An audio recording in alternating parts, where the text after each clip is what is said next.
আসসালামু আলাইকুম। কেমন আছেন আপনারা সবাই? আশা করছি আল্লাহর অশেষ রহমতে সবাই ভালোই আছেন। আলহামদুলিল্লাহ আমরাও সবাই ভালো আছি। তো সকালবেলা নাস্তা বানাচ্ছিলাম, ওখান থেকে ভিডিওটা শুরু করলাম। প্রতিদিন তো একঘেয়েমি কাজটা করি, করতে ভালো লাগে না, তারপরও করার কিছু নেই। সকালে যেহেতু ক্ষুধা লাগে, খেতে তো হবেই। সেক্ষেত্রে ঘুম থেকে উঠে আমাদের প্রতিদিনই নাস্তা বানাতে হয়। তো আজকে নাস্তা হিসাবে আমি নুডলস রান্না করে নিচ্ছি। তো এই যে ভিডিওটা শুরু করে দিয়েছি, আশা করছি আপনারা সবাই ভালোবাসা নিয়ে আজকে ভিডিওটা দেখবেন।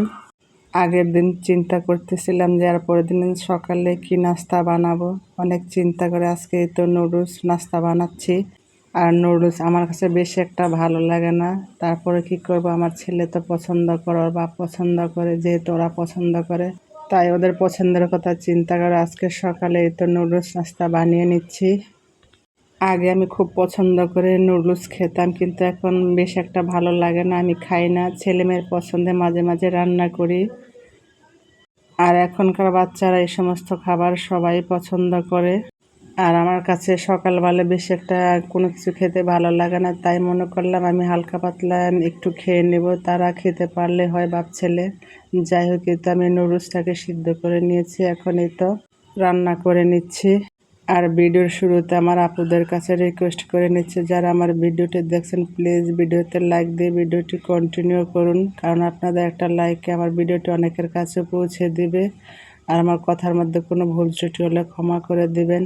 আর আমার ভিডিওর কোনো অংশ যদি ভালো লেগে থাকে প্লিজ আমার চ্যানেলটি সাবস্ক্রাইব করে আমার পাশে থাকবেন, সাথে থাকা বেল বাটনটি ক্লিক করে অল অপশনটি সিলেক্ট করে রাখবেন। যখন কোনো নতুন ভিডিও আপলোড করব সাথে সাথে নোটিফিকেশন পেয়ে যাবেন, তখন সময় সুযোগ করে আমার ভিডিওটি দেখে নিতে পারবেন। আর অলরেডি যারা এই কাজটি করে নিয়েছেন সবাইকে অসংখ্য ধন্যবাদ। এই পৃথিবীতে যেমন ঋতু পরিবর্তন হয়, তেমনি আমাদের জীবনেরও পরিবর্তন ঘটে। যখন ছোট ছিলাম জীবনটা ছিল একরকম, তারপর যখন বড় হলাম তখন জীবনটা হলো অন্যরকম। তারপর বিয়ে যখন হয়ে গেল, এখন জীবনটা চলছে আরেক রকম। সামনের দিকে দিনগুলো কেমন কাটবে জানি না, আল্লাহ পাক তা ভালো জানে। আর সবার জীবন একরকম নয়, সবার জীবনে কিছু না কিছু দুঃখ কষ্ট আছে। আর দুঃখ কষ্ট নিয়ে সবার জীবন চলছে, চলবে, এই আর কি। তবে আমরা নিজেরা সবসময় নিজের দুঃখ কষ্টটাকে খুব বড় মনে করে দেখি, কিন্তু আর পাঁচজনের সাথে চলাফেরা করলে দেখা যায় সবার জীবনে কম বেশ দুঃখ কষ্ট আছে। এই দুনিয়াতে সবাইকে পারফেক্টভাবে সুখী না। যাই হোক, আল্লাহ তাআলা সবাইকে সবার জীবন থেকে দুঃখ কষ্ট দূর করে দেখ। নিশ্চয় আল্লাহ কষ্টের পরে সুখ রাখছেন। আমরা যেহেতু মানুষ, আমাদের জীবনে দুঃখ কষ্ট হতাশা ক্লান্তি এগুলো সবসময় কিন্তু আমাদের তাড়া করে বেড়াবে। তো নিজেকে ভালো রাখার জন্য যে যেভাবে আছি না কেন সেখান থেকে চেষ্টা করব নিজেকে একটু শান্ত রাখার জন্য, একটু ভালো রাখার জন্য। কারণ এটা তো দুনিয়া, এখানে যত রকমের অশান্তি পাশাপাশি শান্তি মানে মিশ্র অনুভূতি এগুলো থাকবেই। যেহেতু জান্নাত না, সেখানে আমাকে সব দিক থেকে মানিয়ে নিতে হবে, মানিয়ে চলতে হবে। এরই নাম জীবন, এরই নাম বাস্তবতা।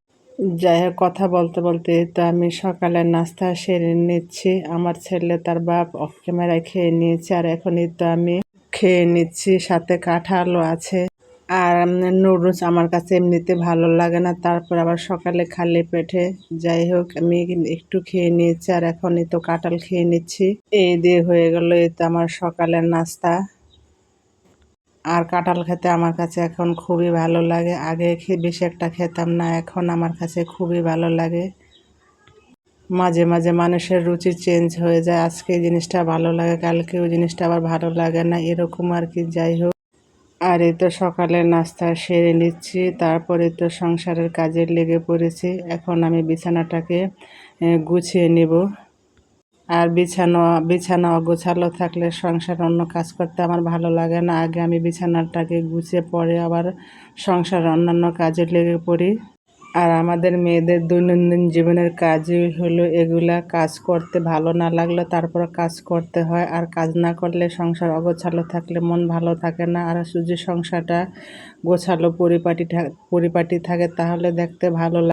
আর ঘুম থেকে ওঠার পরে মনের ভিতরে তো অলসতা থাকে, যে কিভাবে কাজগুলো করব, কিভাবে শুরু করব, অনেক অলসতা নিয়ে চিন্তা নিয়ে কাজগুলো করি। যখন কাজগুলো একটু একটু আস্তে আস্তে করে শেষ করি তখন মনটা খুবই ভালো লাগে। আবার কাজ না করে বসে থাকলে মনের ভিতর অলসতা চলে আসে, কোনো কিছু করতে ভালো লাগে না, মনের ভিতর অশান্তি লাগে। আর কাজকর্ম করে দিনটাকে পার করে দিলে মনের ভিতর তত একটা অশান্তি লাগে না, অলসতা আসে না। আর অলস মস্তিষ্ক হলো শয়তানের কারখানা। যত অলসতা নিয়ে বসে থাকবেন তখন মনের ভিতর যত রকমের চিন্তা অশান্তি গ্রাস করে ফেলবে। তাই মনের ভিতরে যাতে চিন্তা অশান্তি না আসতে পারে, সংসারের কাজের মধ্যে ব্যস্ত থাকি, বাচ্চা কাচ্চা নিয়ে ব্যস্ত থাকি, কিছু ক্লান্তি কিছু অলসতা নিয়ে সংসারের কাজগুলো করে থাকি। যাই হোক, কথা বলতে বলতে তো আমি বিছানাটাকে গুছিয়ে নিয়েছি। আর বিছানাটাকে গুছালে কি হবে, কতক্ষণ পরে আমার ছেলে আবার এটাকে অগোছালো করে ফেলবে, এটার উপর লাফালাফি নাচানাচি করবে। কী করবো, ছোটো বাচ্চা কাচ্চা থাকলে এরকমই করে। আমি সারাদিনই বিছানাটাকে আমি পরিষ্কার করে রাখি। ঘর-দুয়ার পরিষ্কার রাখতে আমার এখন আর কোনো কষ্ট হয় না, মাঝে মধ্যে অলসতা চলে আসে। আগে কাজকর্ম করতে আমার কাছে খুবই খারাপ লাগতো, খুবই বিরক্ত লাগতো, এখন আর সেটা লাগে না।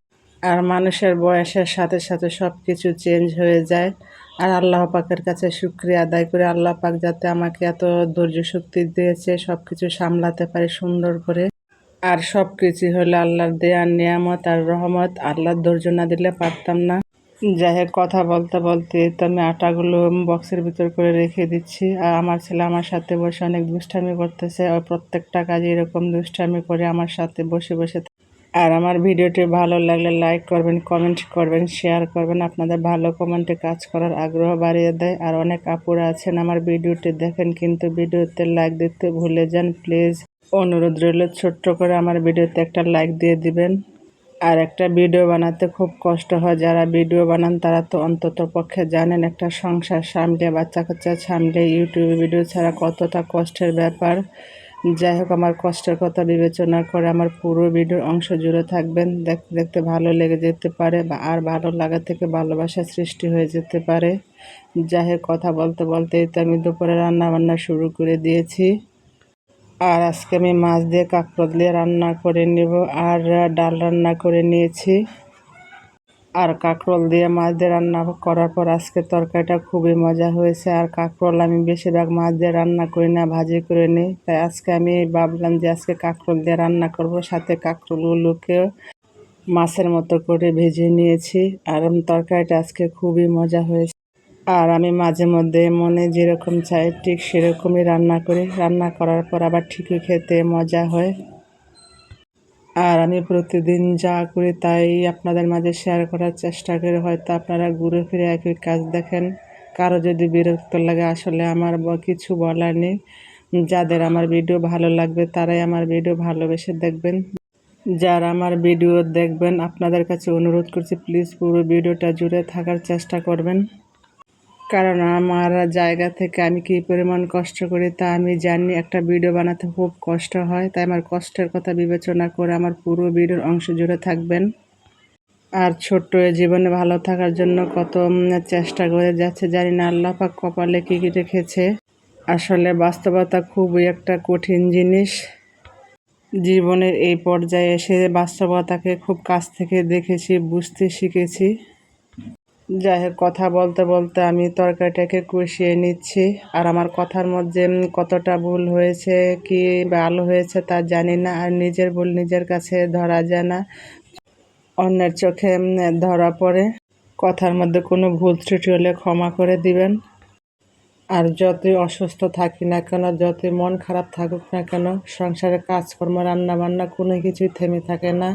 ওগুলো একজন গৃহিণীকে শত অসুস্থতার ভিতরে করতে হয়, করে নিতে হয়।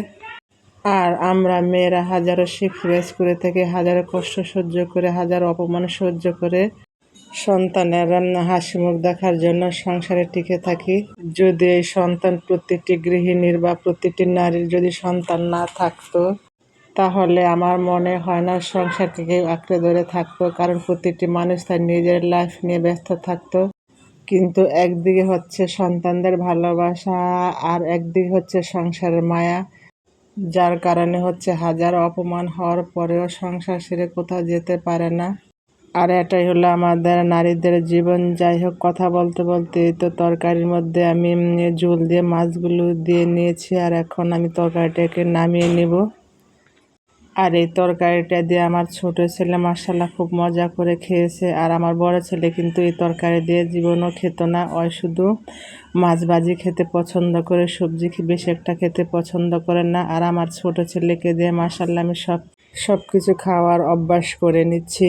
তা না হলে বড় হলে দেখা যাবে কি সবজি খেতে চায় না। যাই হোক, কথা বলতে বলতে এই তো আমার দুপুরে রান্না বান্না হয়ে গিয়েছে। আর তরকারিটা না দেখতে যেমন সুন্দর হয়েছে, মাশাআল্লাহ খেতে ঠিক তেমনই মজা হয়েছে।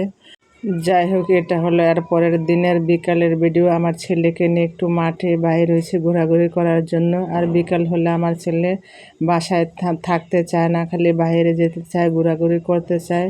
তাই আমার ছেলেকে নিয়ে একটু বাসার সামনে মাঠটায়, ওটার মধ্যে একটু ঘোরাঘুরি করি। এখনো পর্যন্ত বেঁচে আছে, আগামী দিন বাঁচবো কি বাঁচবো না সেটা তো জানি না। তারপর আমাদের জীবনে অহংকার বিদ্বেষ কি কত কি থেকে যায়, এগুলো যেন শেষই হয় না। যাই হোক, আল্লাহ তাআলা সবাইকে ভালো রাখুক, সুস্থ রাখুক, সে দোয়া এবং ভালোবাসা নিয়ে আজকের ভিডিওটা এখানে শেষ করে দেই। আবারও আসবো অন্য কোনো ভিডিওতে। সে পর্যন্ত আপনারা ভালো থাকবেন। আল্লাহ হাফেজ। আসসালামু আলাইকুম।